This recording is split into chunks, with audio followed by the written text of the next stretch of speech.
Welcome to today's EMA session.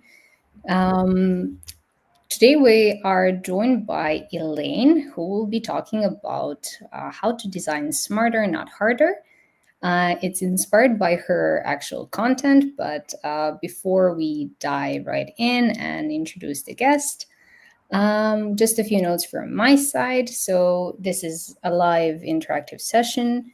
We would love to get to know you. I see you guys are already saying hi. So, if you haven't already, please feel free to introduce yourself, tell us your name, where you're tuning in from. And we will start the session with a 20-minute discussion between Elaine and me. After that, we will jump into your questions. So we have 40 minutes set aside for that. Feel free to post your questions for Elaine anytime during the session. And yeah, we will jump straight in. I will, tell you when we go from the discussion into the EMA. But without further ado, and to cut short the intro as always, our guest today is Elaine. She's the product designer at Homebase. Hello, Elaine. Where they help small businesses thrive. She's actively sharing her journey as a designer on her Instagram, Design Lane.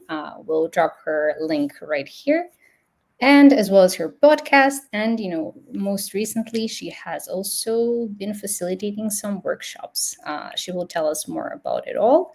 But yeah, without further ado, welcome, Elaine. Thank you for joining us today. Hello, Sophia. How are you? I'm doing well. What about you? I'm good. I'm excited. A little bit nervous, but it's fine. And hi everyone in the comments. This is really exciting. It is. And yeah, thank you for taking the time for to join us today, and also taking the time to answer all of our questions. I'm Of pretty course. sure that people will have a lot. But for those who don't know about you and who haven't been snooping on your socials, can you tell them about your journey in UX? How did you start? What drew you to the field? And how has your path evolved from then to now? Yeah. Okay. So hi again, everyone. My name is Elaine. Um, Let me start with kind of the background and who the heck is Elaine, right? So I was born and raised in Indonesia. I moved to the States for school, so I am very much an immigrant, an international student. I took my bachelor's in industrial design and I graduated. I then was like, okay, I'm going to pursue industrial design, apply to 200 jobs, did not get a single reply. It was pretty frustrating. It was fine. But then I landed my first job as a marketing designer. So I transitioned without knowing into graphic design. So I was working with this startup. It was all great. I met my now fiance there, kind of cute, and but I got laid off. Um, oh well, shit happens. Got Yeah. laid off, COVID happened, went back to Indonesia, came back to the States again, and took my master's in UX design.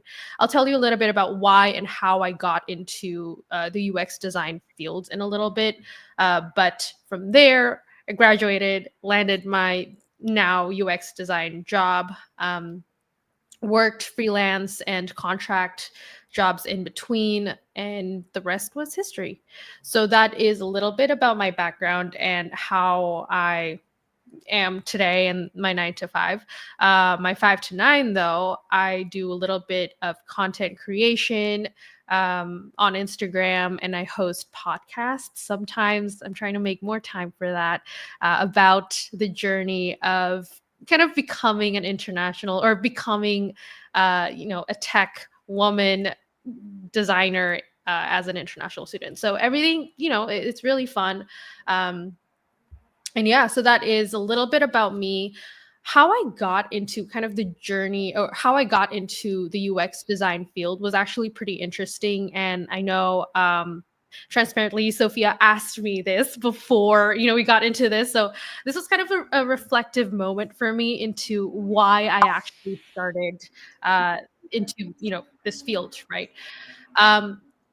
For those of you who don't know, you probably really don't know, but my parents they own a nonprofit, so they have been hard at work with helping visually impaired folks to earn some money. So it's one of the most noble things, and why I look up to my parents a lot. And um, one day when I was, hanging out with these visually impaired folks, I snooped into how they were looking, or how they were using their phones, and it was the most mind-blowing thing that I've ever seen, because they would use their voice, or like, I don't know, what is Google Voice, or like a voice activated thing on their phone, and they would operate really well. And I was like, do we actually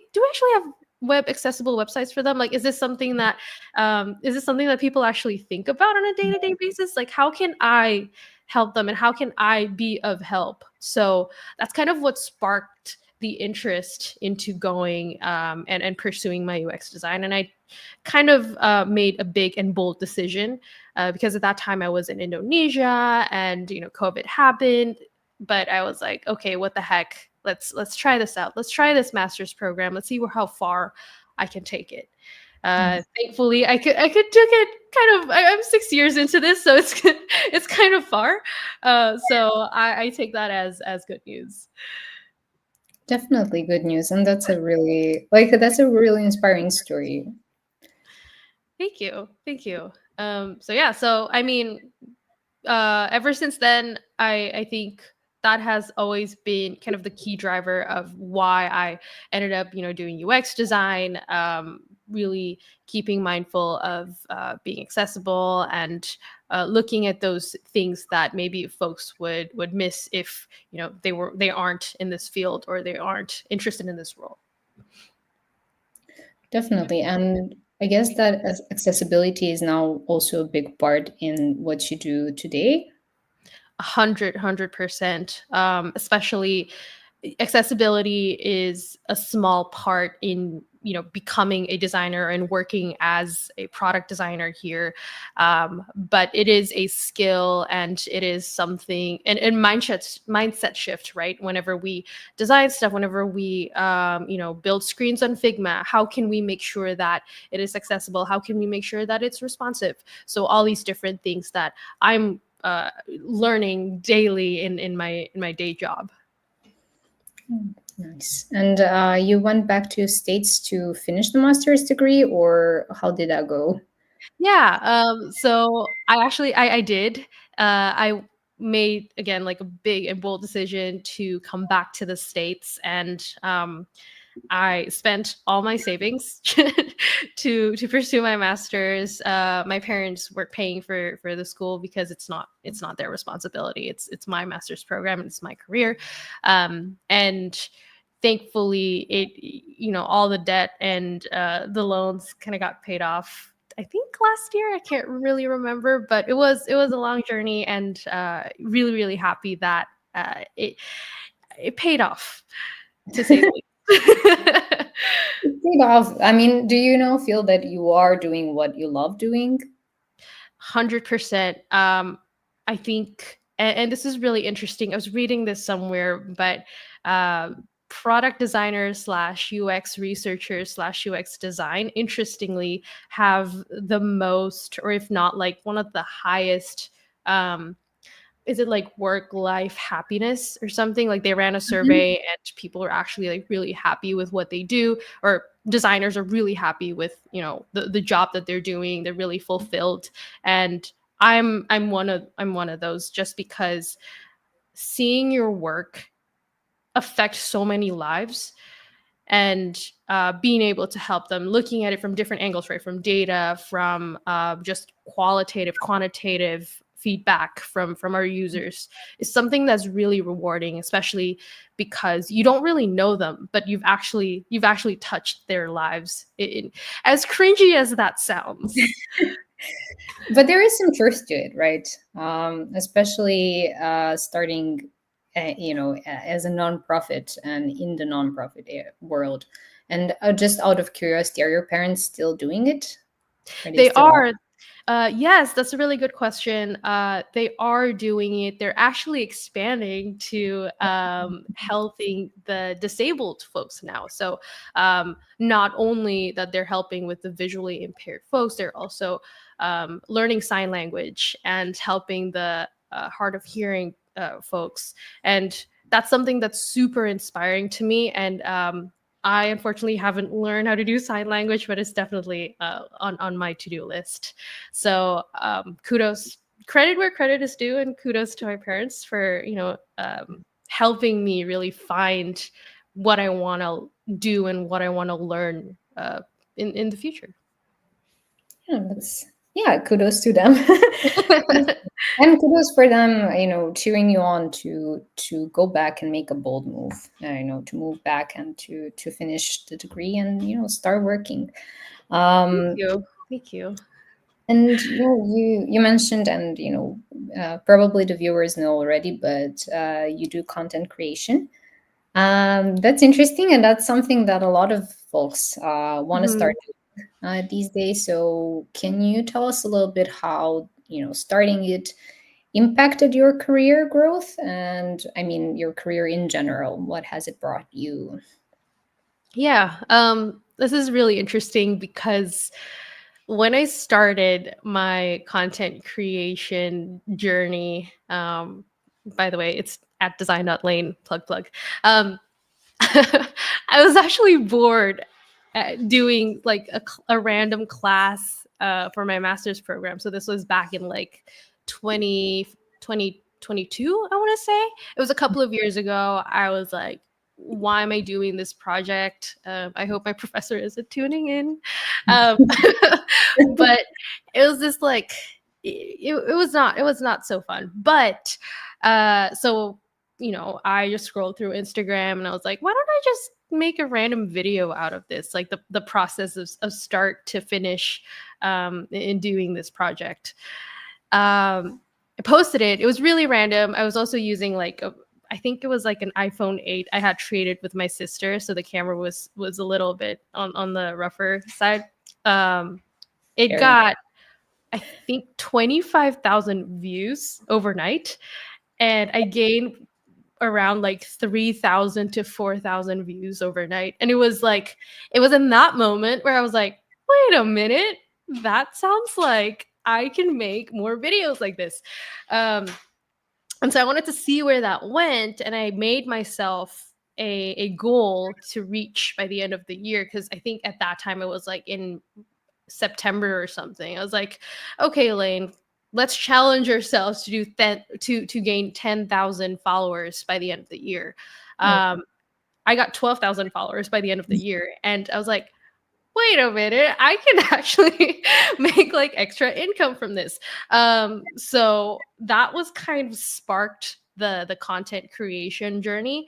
And ever since then, I know like things have been busy, but um the one thing that really keeps me going when doing these content creation is these like random messages I get from my viewers and saying how the content really helped them, or I started the Design Smarter Not Harder series, and I get like random DMs saying that this helped build their portfolio, or this helped make a case study and help them get hired. And I'm like, I'm actually like not only like, I don't know, this is like really fun because I'm touching again other folks' lives without knowing who they are yet.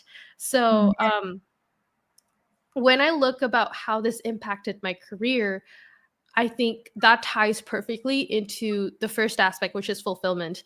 Does this thing make me happy? Does this thing make me want to do more of it? um will I be tired of it if this thing doesn't happen?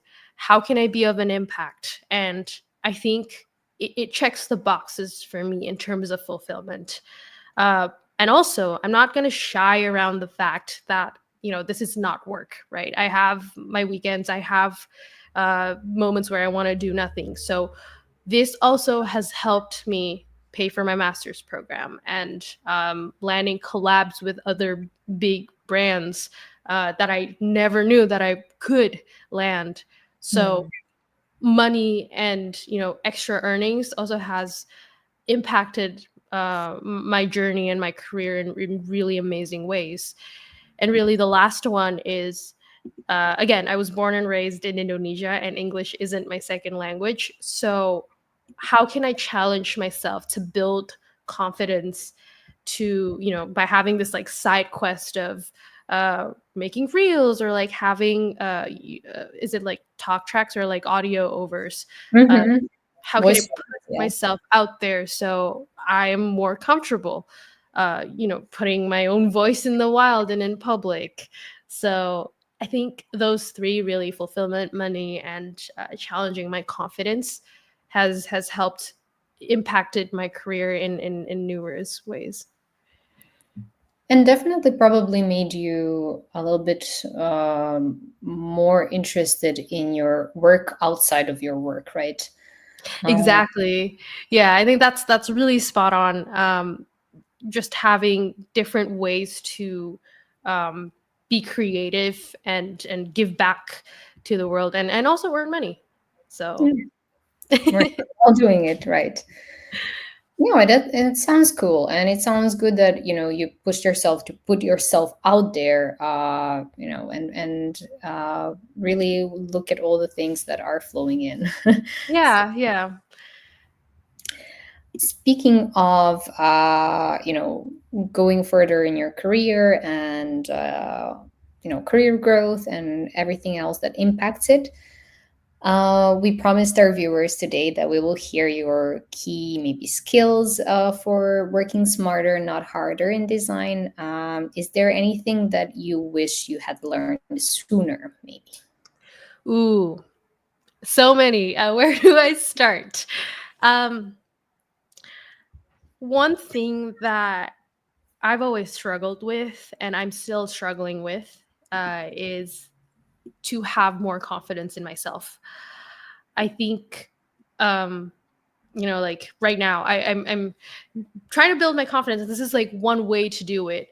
But in my day job, and also in like, just day in and day out of work, one of the things that I've been told to do is to just trust in my intuition and my gut a little bit more, Hmm. ask for forgiveness and not permission. So, are there things I can like get out of my lane in? I don't have to stay in my lane. What are other creative things I can do and work on?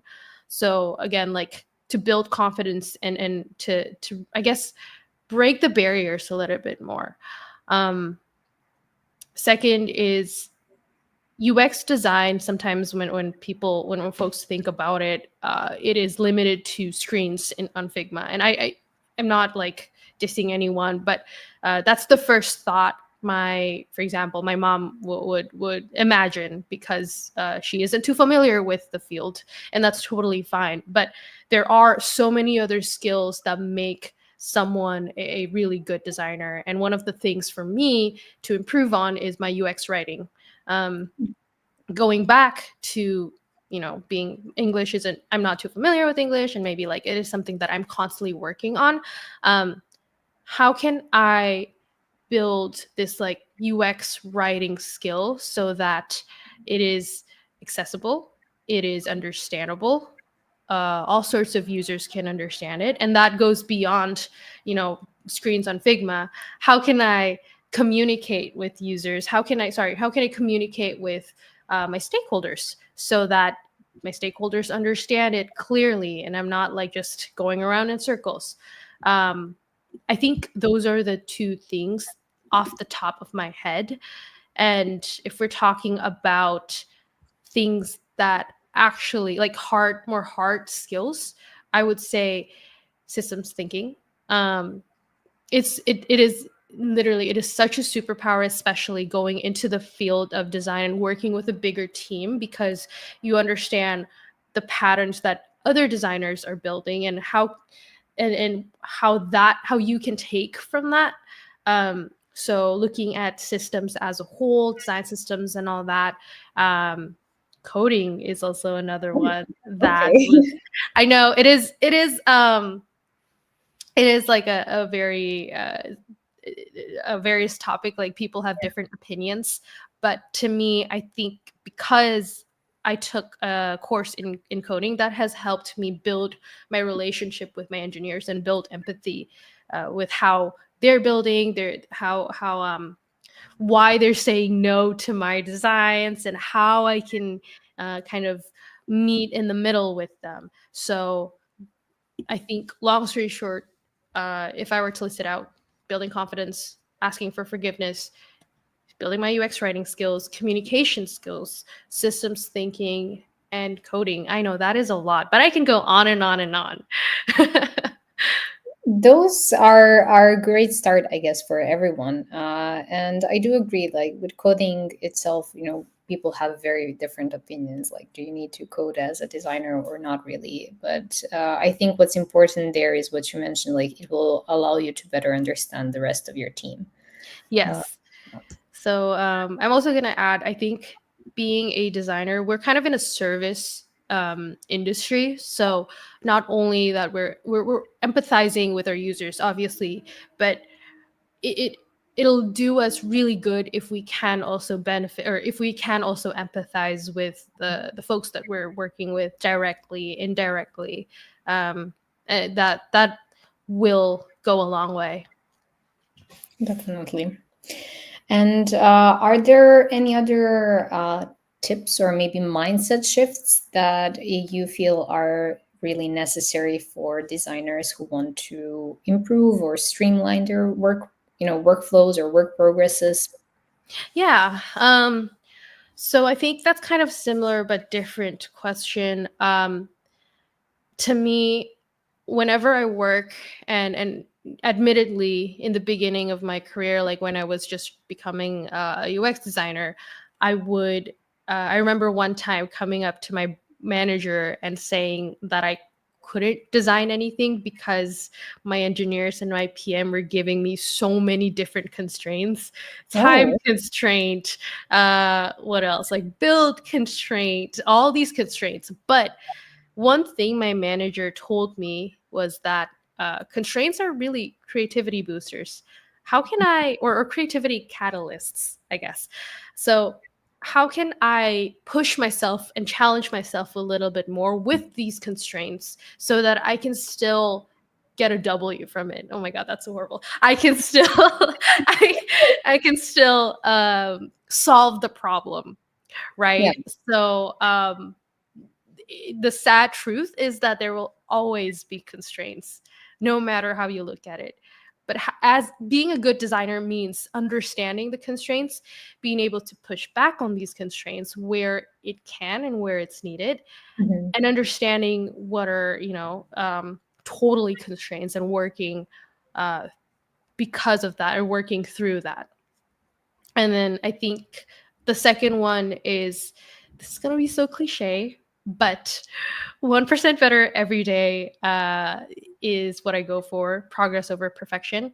When I admittedly spent too much time designing, like early in my career, I would look at my Figma files and be like, this is a pixel too short, or the border radius is not supposed to be 12 pixels, it's supposed to be 16. Like, those things are very minute in the grand scheme of, the design world. And it's okay. Like, sometimes when there are shipped products and you look back and you're like, ew, I hate it, why is that so shitty?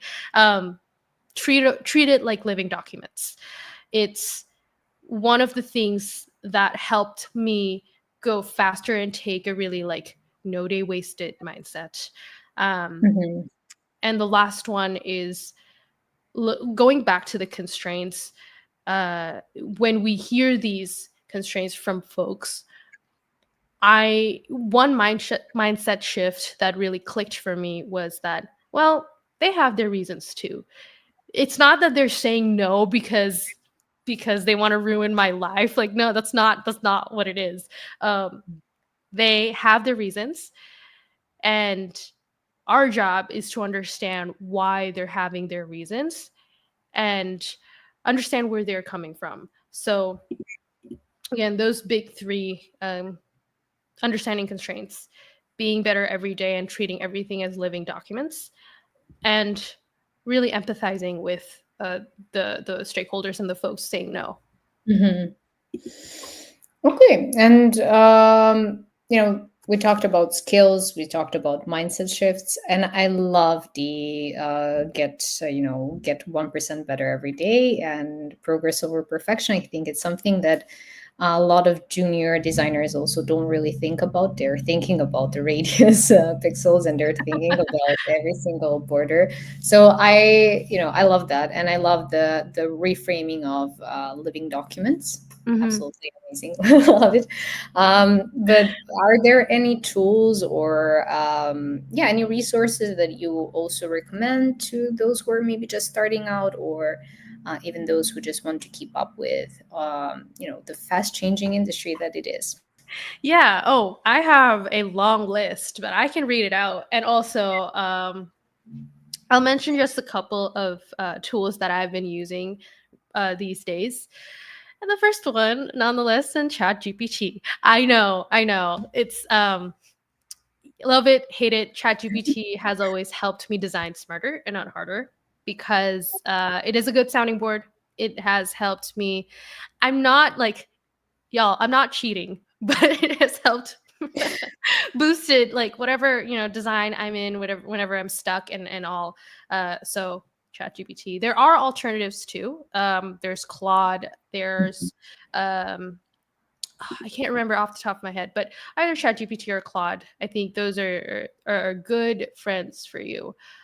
Second is if you are building your portfolio, if you're trying to look for a job or switch jobs.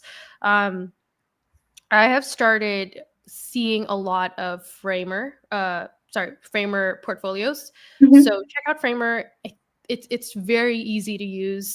Um, I think the tools are pretty intuitive, and you'll definitely have fun if you want to build your portfolio. For prototypes, I've started using Pixcap just because it is very interactive and it adds like zhuzh to your portfolios. So check that out. And lastly, I know sometimes like there's, you know, when I design, especially, I get stuck or I don't know where to look. I have a couple of, I guess, like go-to websites that I Mhm. check out whenever I feel stuck. Um, 60 FPS at design. We have Mobbin, shout out Mobbin, abtest.design, um, godly.website. I will let me know if anyone wants me to like list it out. I am more than happy to do it. But yeah, I'll also post stuff I find usually on my Instagram. So if you haven't followed, just give me a follow. It's fine. It's easy. That's one of the big parts of design, smarter not harder series, guys. So if you want those tips, be sure to follow Elaine, and we can list all the resources that you just mentioned in a follow-up email. We will be sending the recording to everyone, so we can also plug that in there. Nice, awesome. Well, Elaine, thank you for this quick chat, and thank you for sharing your journey and the tips with me. I had a great time learning more, and I think I will be taking a few things away with me, definitely. But we have so many comments right now that I need to go through, and we need to go through together. So, first off, for the EMA session, guys, feel free to post your questions now if you haven't already. I see that a lot of you have, so we will quickly, not quickly, but thoroughly go through them together. First off, we have Frankie. How do you tackle over perfectionism in your design process, especially with personal projects with Mm. deadline? That's interesting. Do you have any techniques to move ahead even if you are not totally happy with how things are looking? Ooh, that's a really good question, Frankie. Let me think about this. So, how I tackle imperfectionism in my design process, especially if there's no deadline. I've definitely had moments where I'm like, this is not good. I just want to archive this design and never look at it ever again. But But one thing I want to tell you is, even if you have like, okay, no. Let me answer it in a different way. Why are you doing these projects, right?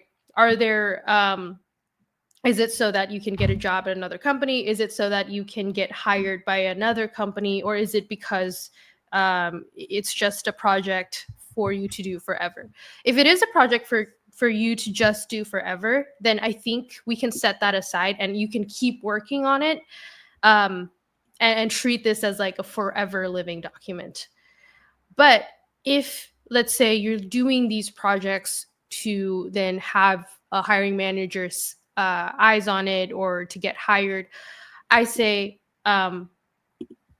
whatever progress you have, let's say you're like, what, 75-80% done with your project, and you think that that's how much you can do, ship it. Ship it, because the elements of the project isn't just the project, it's how you communicate it to your hiring manager, it's how you present it, it's how you build your prototypes, for example, and you can use tools in the wild for that. So those would be the techniques that I would lean on. Lean on what you want to show to your hiring manager, and focus on that. um, Work on, let's say, like, okay, like your case study is, you think there are flaws in there, it's okay, that's fine. Just focus on the things that you want to present. Actually, just wanted to jump in and say, Frankie also commented here. He's working on a portfolio right now, Mhm. and portfolio site, and feels like it will never be good enough. So, well, that's where the over Got perfection it. coming from. I my portfolio is not ever done. Like, when I applied to the job that I was here and the job before this job, I only had, what, like, I'm gonna say 2.5 portfolios. But I did reach out to the hiring manager and told them to focus on the two that I felt I was most confident in. So the half, I just like slipped it under the rug, and it was fine. It was fine because I tried to focus on my delivery, my presentation, the final, I guess, like what the prototype will look like, and it turned out okay. Sounds good. And talking about, going back to hiring, and you also mentioned that you were rejected a lot. Frankie had a question, another right after. You mentioned you were rejected a lot while job seeking. Do you have any tricks to stay motivated and continue Hmm. applying? Yeah, I have had a lot of questions like this, and also I feel you. Um, Man, applying for 200 jobs and getting like rejected left and right hurt, hurt here.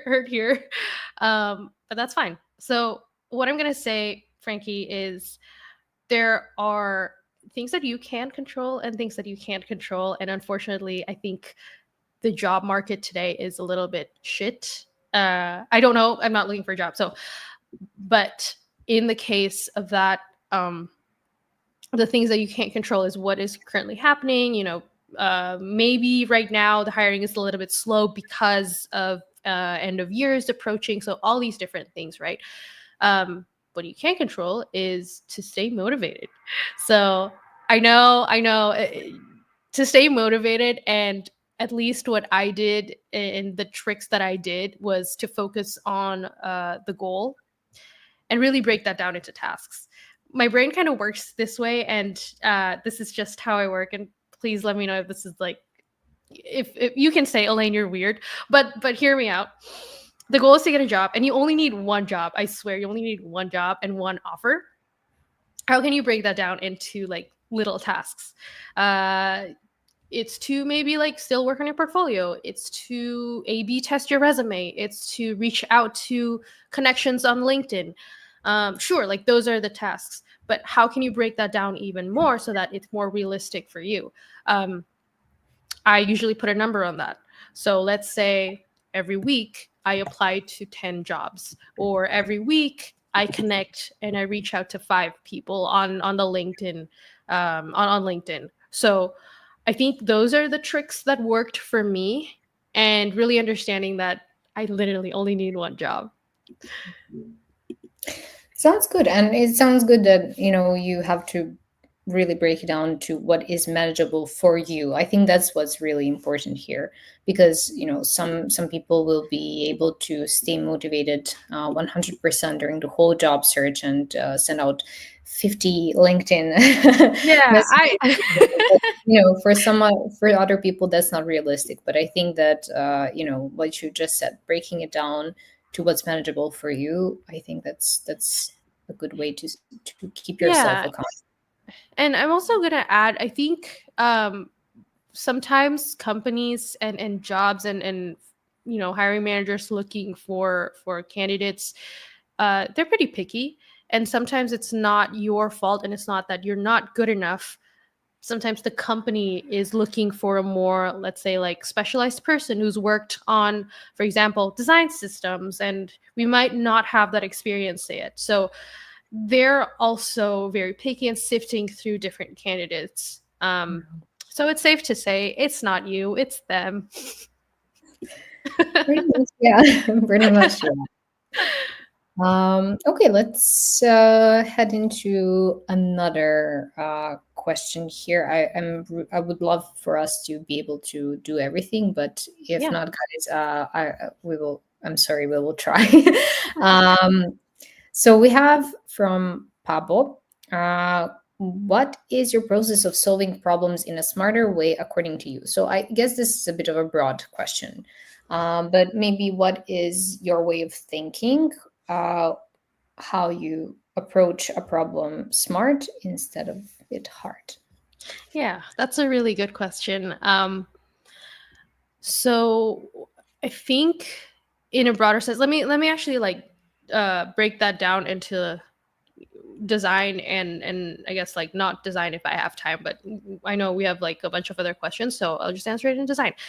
Um, I think for me, it grows as I've worked more in the design career. So, for example, this is a really good example because when I started, let's say, like I was given a project and I was given a theme to build, and I had to build like what around 70 screens, and I had to do it on Figma, and I had to connect it one by one and make the prototype. Um, Now I make design systems. So we would have like a design system and a component, and I can just drag and drop, and that has saved me so much time. But through that, I had to learn what it means to build a design system. I had to understand what components that I needed to build. So I think for me, at least, it took. Sometimes it would take a problem and then I had to like solve it in my own way, and then the problem repeats itself, and then I like, remind myself, oh shit, I remember that I did A, B, and C, so let's do that. Long story short, I think repetition and just growth has helped me solve problems in a more smarter way. So systems and repetition and Yeah. optimization of those things, right? Yeah, and I'm also going to add I don't do reading anymore, but I used to do reading, and that has helped me solve and look at problems in a different way. So I'm gonna get back into reading, I promise. But do as I say, not as I do. Like read on the website, read on like things, people's newsletters. I've looked at tons and tons of Medium posts of different folks in the interweb. So that's also another thing. Makes sense. Reading is essential, guys. I should do more reading. Yeah. Well, I think everyone could, but it's a bit hard these days. We shouldn't be hard on ourselves. We have a question from Elaine. Hi, Elaine. For Hi, Elaine, Lane. what's the most important lesson you've learned in your career from your relationship with stakeholders? I think that's a Ooh, good question. let's see. This is very recent, and I don't have anything off the top of my head other than this, but um, I've learned to build this like trust with my stakeholders. So long story short, I've been given this project, and this project requires me to report or talk to my VP of growth, I think, constantly. So I think over communicating and making sure that I've got it kind of thing. Like how can I build that, right? The way I do it is really over communicating and packaging the updates or packaging the communication so that that person understands at a high level of what I'm doing. So I'm still working on that just because I need to kind of empathize with that person on how and what level of understanding they have into my projects. Um, so really packaging and communicating in the right way possible. Good lesson. Lesson there. And thank you, Elaine, for the question. Um, we will kind of jump into a completely different topic right now. But that's the charm of an AMA. I love it. How do we do user interview or survey for a service-based project where we don't have opportunity to interact with end users? Okay. I've had this happen to me several times actually. So this was way back when I was freelancing for a customer or for a client, and the client was back in Indonesia. It was a little bit tough for me to interact with their users just because not only that I'm remote in the US and they're in Indonesia, Mhm. the time difference just doesn't work. But one thing that and this kind of ties into designing smarter not harder, because their end users share, like, they're basically is kind of a Yelp for Indonesia. So Uh-huh.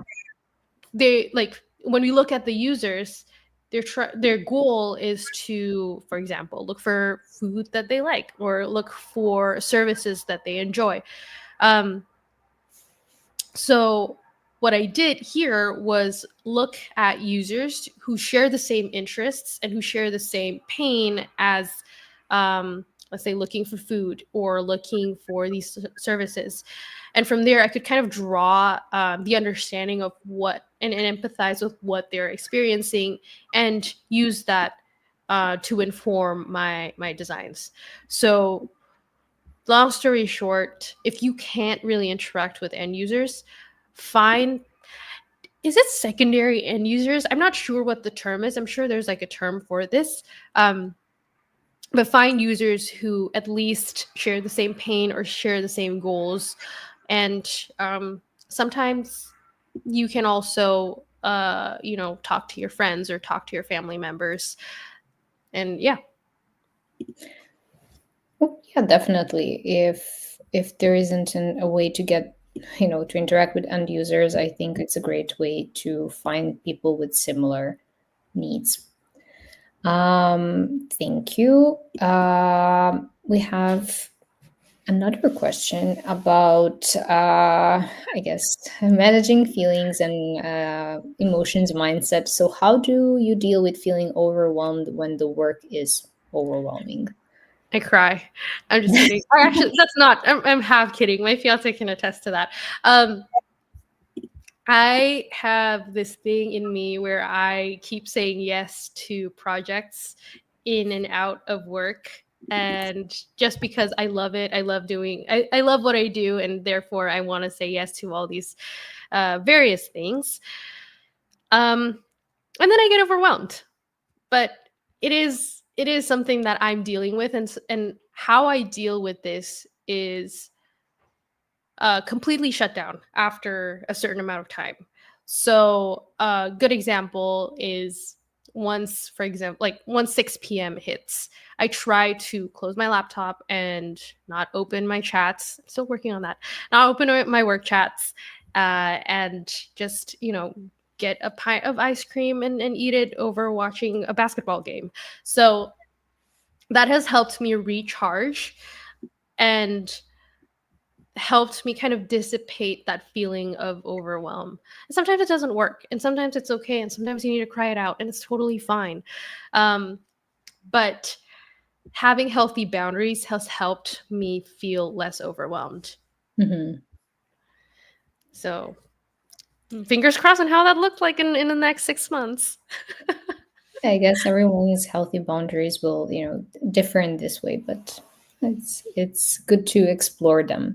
Hmm. Hmm. Um, Let me see if we can grab a question from somebody who we haven't answered. Yeah. I hope this is okay with everyone else. But let's say with, mm, okay. When doing an interview with your teammates or stakeholders, do you structure it in a certain way? And do you have any advice for Mm. doing it? Yeah. So if I'm understanding this correctly, you want to do interviews with other team, so like user interviews with teammates or stakeholders, or is it more um okay. I thought it was more like hiring. Okay. Um I started writing and then creating more process and in creating more intention with how I structure these interviews or these conversations. So thanks to ChatGPT, I would ask ChatGPT to create a framework for me in terms of kind of the interview, like what problem am I trying to solve with the interview? What are the the questions that I can ask during these interviews, and just write a doc. I think writing a document is really good to set a baseline between you and your teammates and your stakeholders. Um, and then from there, like you can share it out to folks, you can share it out to your teammates as like a pre-read, for example, or stakeholders. So I think those just creating a doc and creating more structure in your interview through tools like ChatGPT will really help you again design smarter and not harder. Do you have a prompt, maybe on top of your head, Hmm. with this? Yes. I usually start with, imagine you are a designer or imagine you are a researcher. Write a structure and then continue with like your prompt. So I think that for me that has been really helpful, just because uh, ChatGPT then or Claude then uses the designer terms Mm, more than like generic business terms. yeah. Um, Definitely. I also sometimes add like a top-notch designer. So just like Oh, that's a a little bit more context. Like I'm the best at my job now.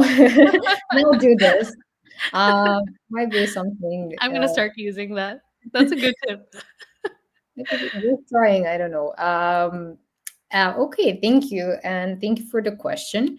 Uh, Veronique asks, "How do you start design thinking workshop with a client before starting a project?" Okay, so maybe I think this is a very broad question, and it would require a lot of time. But maybe you can tell us a little bit of how you approach workshops.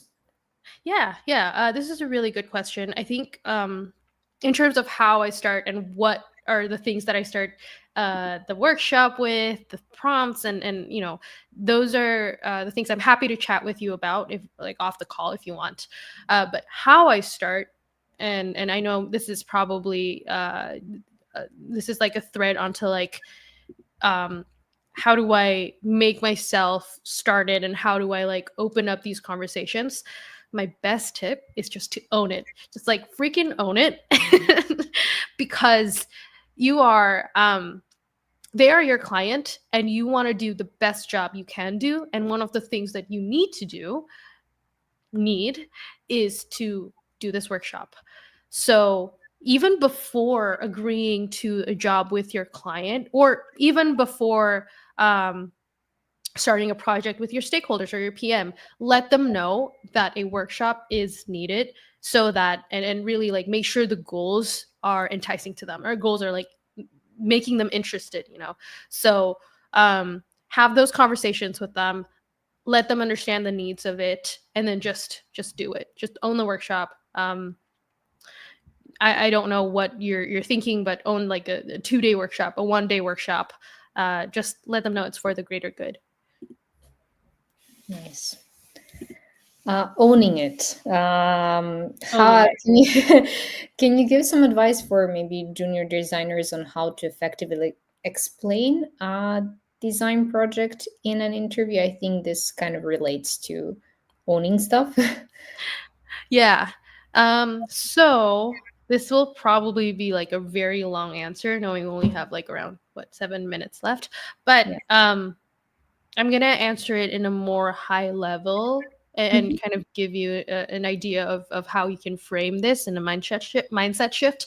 Um, they don't know what you're working on. Like they know zero, right? So coming into this, you need to make sure, and this is what I am working on as well with my stakeholders, what level of detail in communicating this project should I have with my stakeholder. So take that mindset and put it in these interviews. Again, they don't know what you're working on. So are there things that you desperately need to let them know so that they have information on what you're working on? A good, like, some good examples are, what's a one-liner problem you're trying to solve when you're talking to them, right? Who were you in this project? Were you the researcher? Were you just designing the UI screens? Did you own this project? Were you the lead of this project? What level of involvement, right, were you in? um, what problems, like, just give them like an idea of what one of the biggest problems you encountered in taking this project to the finish line. And then lastly, what are the outcomes? Like what can someone who doesn't know about this project can expect from what you've done in your project? So um those are really high level things that lets them understand what your level of involvement is, how you were, in this project, and yeah, hopefully that helps. I can go on and on about this. So I was trying to think about the best high level way possible to answer this. It is. I mean, it's a great answer, and on the spot, we have Frankie said he would listen to you for hours as you Oh my god. expound the questions. So definitely, we're on a good note here. We have 4 minutes left, so maybe we can fit in one more question if you're Yeah. okay with that. And this is one that I'm also interested in, and I think a lot of them are. How do you climb the corporate ladder as a junior designer? Again, I think it's a big topic, but maybe Mhm. you have some tips for those who want to level up. Yeah, and I'm also going to answer this very transparently. I'm also trying to do that as well, and I'm sure once designer reaches, for example, like a principal level or like a I don't know, like a staff level, right? I think we're all constantly thinking about how we can improve as a designer, as a manager, as a software engineer, and all that. So I'm going to answer this based on what I'm currently trying to do and what I'm trying to achieve. Um, Number one is, you when you climb the corporate ladder, I think that ties a lot with growth, and that ties a lot with your relationship with your manager. Before you even climb the corporate ladder, understand, I guess, like, who you want to tell and why you want to do that, and let your manager know. One of the things that I'm trying to do is let my manager know that I want to grow in X, Y, and Z. Mhm. Therefore, I can climb the corporate ladder. Um, it will, this is the sad truth, but it will do you no good if you want to do it yourself. So, um, talk to your manager, and talk to, hopefully your manager is amazing and supportive as my manager is, um, and can help you grow. And second is, there are a lot of resources out in the wild to help us grow as designers. So do a lot of reading. I'm gonna start reading off this call, but um, let's do a lot of reading. Let's understand what it means to climb the corporate ladder, and what it means actually to be I know you said junior designer, but what it means to be like a next level designer, Mm. and really shift your mindset so that you can grow into that. Very good advice. So figuring out firstly, like, what does it mean to you? Hopefully then talking to your manager, right? Um, and then, making a plan together. Yeah, totally. But yeah, growth is always inevitable, and us as humans, we kind of have to. I'm gonna be a little philosophical here. So Fair enough. yeah. Always good to be a little philosophical. But yeah, unfortunately, we are running out of time, and I don't want to keep you longer than promised. Thank you, Elaine, very much for joining us today. I personally had a great time. I think everyone who was here with us live did also. Hopefully, you guys had your questions answered, and that you learned something new. Um, Elaine, I hope you had a good time with us and with the community. All great notes and comments here. We also have like, what mic are you using? I'm also interested in that. Would love to know. Sure, But MV7. Sorry, that's an easy question. yeah, My fiance got awesome. it for me, so shout out fiance. Shout out. We'll be stealing that one. Yeah, so thank you very much, guys. If you want to see more of Elaine's tips, be sure to follow her on Instagram. If you want to join us in our next event, feel free to check out our Luma page. You can follow us there and see all the upcoming events. Thank you all for joining. Hope you all have a lovely day. And yeah, Elaine, is there anything else you maybe want to tell the people before we log off? Yeah. Well, thank you so much for tuning in. Thank you, Sophia, for being the such an amazing host. Let me know if you still have any burning questions. Feel free to DM me. I read DMs. I Of course I do. And yeah, happy to help where I can. We're all growing designers here. I'm still actively learning, and lastly, I'm really excited to come across you, and like learn from you. It goes both ways. So yeah, see you in the interweb or in Instagram or wherever. Thank you so much. Guys, you will receive a recording of the session. As you know, Elaine's DMs are open, so feel free to send over your questions if we didn't get to them here. And yeah, see you all next time.